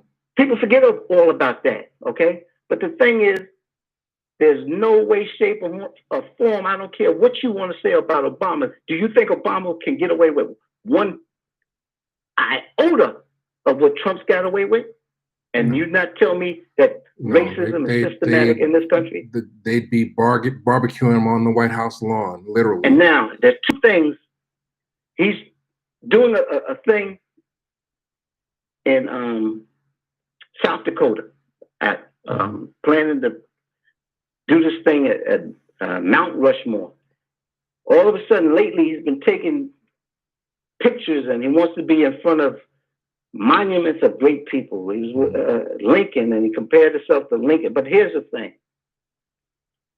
He wanted to go to Tulsa, and that was disrespecting the 1921 massacre there. Mm-hmm. And then there was a thing about Juneteenth that he was disrespecting, right? Mm-hmm. Now he's in South Dakota. Native Americans. That monument is on Native American land that was taken from them because, like I see on all these westerns, as soon as they discover gold, a treaty that was made with the Indians, mm-hmm. or what agreement they made with, don't mean a damn thing because it's yellow gold for white people, all right? Yeah. And there's something interesting about the United States coin, the penny. You know what they always say about the penny, right? Well, you tell them. I got a couple penny stories. Well, all the coins, all the presidents are facing one way, mm-hmm. and Lincoln is what? His portrait faces the other. There's a scene in other direction, right? In Walking Dead, towards the end, there's a scene. He turned his back on the rest of them. Is the line. Well, look at the Mount Rushmore. You got 4 presidents. Mm-hmm. You got Washington, Lincoln, Teddy Roosevelt, and Jefferson. Mm-hmm. Lincoln is separate from the 3 others. Mm-hmm. And now there's questions if the sculptor wasn't a KKK person or he was supported by the KKK. But the thing is, history, I tell people, study history, think, question your world, and don't take anything for granted. And one thing I learned, and that's what I'm putting together, he who controls the power, he who is in power, controls the knowledge. Exactly. So I appreciate you getting some DAP moves from Margaret McCall, and appreciate everybody checking in. Charles, I appreciate you. This was excellent, and I think they're going to call you a prophet. I mean, you're just telling what you see, but it's sometimes people need a little more time to refocus their vision, let's say. So we'll see how poignant these words become in the next few weeks. The technology of Trump, what I wanted to convey was that the cult of personality, you'll get so caught up in that person. You see this coronavirus? I equate that to drinking the Kool-Aid. Yes. People are ready to drink the Kool-Aid. Right now, they don't want to wear a mask. They're out here. There's no social distancing. There's nothing. And I'll tell you, I know a lot of people, forgive me for thinking about it. Sometimes I'd be saying to my wife, wouldn't it be something if these arrogant dismissive of fact would just fall down in their arrogance from this thing, because they're dismissing it as being anything to worry about. We've seen it. And the thing is, when you get caught up in a cult of personality, you throw caution to the wind. You have confirmation bias, confirmation dissonance. You're willing to accept any and everything they say because you're so in love, and you don't want to be made to look like you were wrong for thinking it. That's what's happening. Yeah. And this has to be paid attention to what's going to happen, because if people don't get their act together, this thing is going to it's getting to the point where they're going to say, we're going to get to a point where it'll be maybe a year or more or two if we'll ever gain control of this thing, and how many people will die. See, they throw out this false narrative where you said 1 million people. Oh, it's forever, Charles. The people in power control the knowledge. They throw out millions. I stopped China. All of this is BS. I'm sorry, Mike. No, this is forever. I mean, one of the things I said in the last stream, Orlando Jones was talking about racism in Hollywood, but he dropped one that it makes perfect sense to me. I don't know if you agree. He said, as long as this government is not addressing issues of the poor, we're always going to have coronavirus, right? So automatically, even when the media says, well, the majority of people are getting it, even my guy over here, my friend that was razzing there, we love everybody, by the way. I was just pointing you out. But he was saying, like, the majority of the people dying have pre-existing conditions, and that's why Black people are getting it. That may or may not be true, but that doesn't mean anybody can't get it. It's everywhere, you know. And as long as people have this belief that it only affects the poor, it only affects brown people, or, you know, people live on this street, then they're missing the point. You know what? You got to keep your eye on the ball. And if we're talking about liberation, it's what, go back in time when we've seen these pieces of the puzzle pop up. It's always the same triggers that happen. This sense of lack of justice, brutality, killing us for no reason, killing for our own benefit. So that, I feel, should be the issue that we're looking at. And whether you feel it can change or it won't, if you feel you have a voice or you don't, you want to vote, you don't want to vote, there's consequences to each action. If it's your independent action of, I'm going to stay indoors, you're probably safer.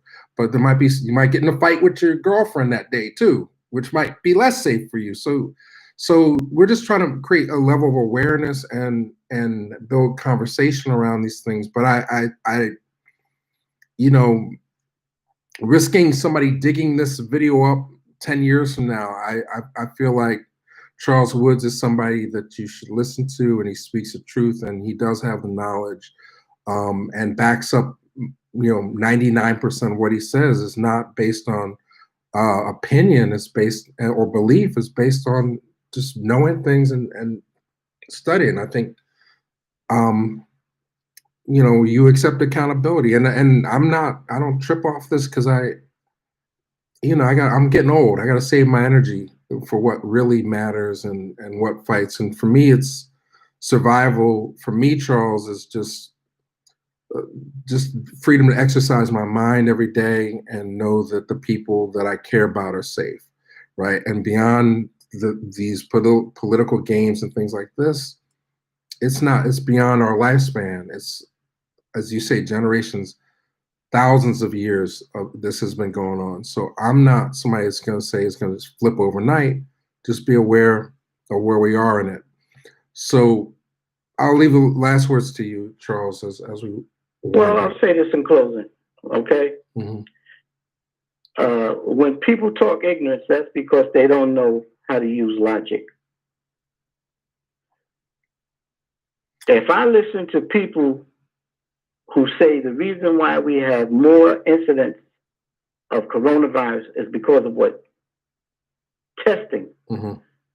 Then I know how to solve AIDS. I know how to solve STD problems. I know how to solve cancer. Just never test for it. Ignorance is, well, then you'll get plenty of traffic tickets that say ignorance of the law is no excuse. So, and they certainly with social distancing when people said they had AIDS, mm-hmm. right? Yep. Oh, okay. There was a whole lot of social distancing. I remember how many people didn't want to play with Magic Johnson anymore, and all of the myths, the misinformation, the disinformation that came out that people had to attack all of that relative to AIDS. Okay, yeah. But don't tell me that this is, you want to test people. Anywhere that they're bringing this thing down is because of testing. Testing tells you who has it, and when you find out who has it, you quarantine them and you keep them from going into the community. The more people that's tested and you find out whether they have it or not, that's the way you control things. This whole thing is they can come up and throw illogic in your face, and they got people willing to buy it because people want to hang on every word this guy says. And Pence is following it. And you know the tragedy of it, I'm close with this. The tragedy of this whole thing is the people like Fauci and Birx and our black Surgeon General. Fauci, okay, they want to go after him because he'll speak truth to power. But Birx, she's a double agent, and the Surgeon General, he's a double agent. Mm-hmm. And we don't need no double agents. We need people to speak he said, truth "Oh, to Big power. Mama, wash your hands." That was the most disgraceful crap I've ever seen on TV. And now they're not using mask. The term mask was popularized as facial coverings. Mm-hmm. But the thing is, you see, Trump is getting tested all the time. Mm-hmm. He keeps a distance, but he doesn't give a damn about these people coming. You look at the people watching him. They're not observing anything for their safety. And this thing, he just loves to be out there on a campaign and is talking nonsense. And people falling for this. This is the technology of a person like Trump. And the only thing that can bring these people down is when more people realize that they got to go. And when the people who believe in them are finally given some kind of concrete, undeniable evidence that they made a mistake. Yeah. And that's what happens. Well, I mean, that's the beauty of the whole thing, the whole drama that's playing out, is that people, even knowing the risk, choose to go out and protest and march and speak up and for what they feel is right, you know. But the ironic part of it is you could literally be standing behind somebody in Walmart that just left a Trump rally and they sneeze on you and now you're both dead. So be careful, everybody. You know, again, what do we start with, Charles? You know, like you must obey the law, right? So every action has an equal and opposite reaction. So just reading is fundamental. There's another catchphrase that pops into my head. And, you know, no one's going to survive life, but please do your best not to stay ignorant. READ, research, education, and discovery. Say that again. That's a new one on me. Say again. Read, READ. Research, education, and discovery. I'll put that one in the chat so people can check it. Read, research. Say it again. Research, education, and discovery. So somebody else is faster than me typing, but and discovery. Yes. We need to get I'll do a GoFundMe. I'll get a shirt with your picture and I'll put like read on But it. one thing, you know how I love words, right? Yes, sir. I found it. Did I tell you? I found it interesting. Trump calls Biden. What does he call Biden? What in the ads? I'm not sure. Sleepy Joe. Okay. And Sleepy Joe. Joe is that's a slang term for coffee. You know, coffee. You take coffee to keep you awake. Yeah. And Biden, if you transposition the letters, you get in bed. In bed. Well, you just dismantle the whole. You just forget anything Charles just said. I was trying to get people energized and empowered, and he's saying stay home and read. Dude, you know, the hat, black sheep. You can get with this, you can get with that, but please, you know, our whole motive is just to try and create a barbershop environment in these things where you can at least, even if you're zoning out, have ideas placed in front of you that you can think about, and then also by putting it on the record, maybe over time you'll see either right or wrong. You'll see how much of this played out and how much of it didn't. But I think what you're saying, Charles, is that this is a system that's in place. Don't expect a lot to change, but this is a moment where the people of the world, the citizens, have the ball, and we can speak our minds and create a shift. You know, so is that where we are, Charles? Would you agree? Well, I'm just I see John Smith said our own schools, own business, own political party, our cars, our technology. Self-reliance brings you to the comment I made a long time ago. Integration led to our disintegration. Right. Well, we can see how much we gave away in the exchange of that, and but I think who controls the narrative? There's so much information out there, and it's just available, but you can't express it in a tweet.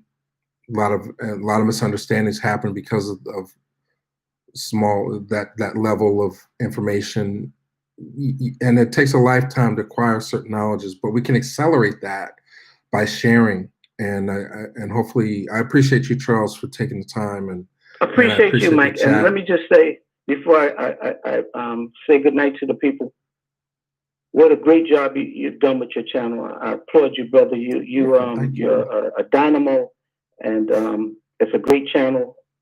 And a lot of people don't know the great things you do with it. You've helped me so much, and I appreciate you. I love you, brother. Well, I love you more. And, you know, the channel wouldn't have taken the same direction if we didn't have you as a regular, reliable person that we can grow from. And for those who don't know, I mean, I talk to Charles virtually every day.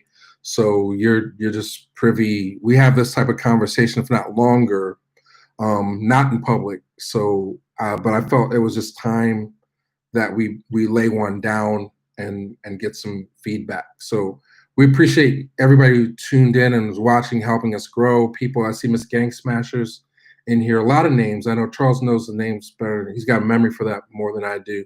Alexander, you know, big shout out to Cosmo for modding. And, you know, hopefully we do these sooner, if not later. It seems like the technical end of this is working. So thank you, but be safe. Don't listen to everything without thinking. You know, it's up to you what you want to do with your life. And I think the struggle has always been, you know, not to justify this Constitution, but just not to allow people to control you out of fear, make you do things that are against your own common sense and nature. And if it's within your family structure, if it's within your community, within your government, we all should have a voice and be willing to sacrifice some things for the greater. So thank you, Charles. And thank you, Mike. A special shout out to you see some names here? my old Miss Gang Smasher. She's been a loyal supporter, and to all the others who've been hanging in there. But I want to say good night, peace and blessings. People, Yeah. take care of yourselves. Be awake. Watch what's going on and take care of yourselves. These are dangerous times. I love you all. Peace and blessings. Peace and blessings. And I guess I'm seeing a lot of things in the chat. I'll figure out how we can do one of these things and get calls to come in. I can't do it from where I'm here, but I have the whole podcaster set up. We tried it one time before where we can pipe in multiple audio inputs, but the problem was people couldn't hear one another. So we're hoping that the firmware comes in where we can actually accept calls through this podcaster thing. If not, I'll have to get some other technology that would allow for calls to come in and conversations to maintain themselves. But thank you, everybody. Peace and blessings. Be safe and have a great 4th to celebrate however you like. But all right, thank you. All right. Okay, so we're still on.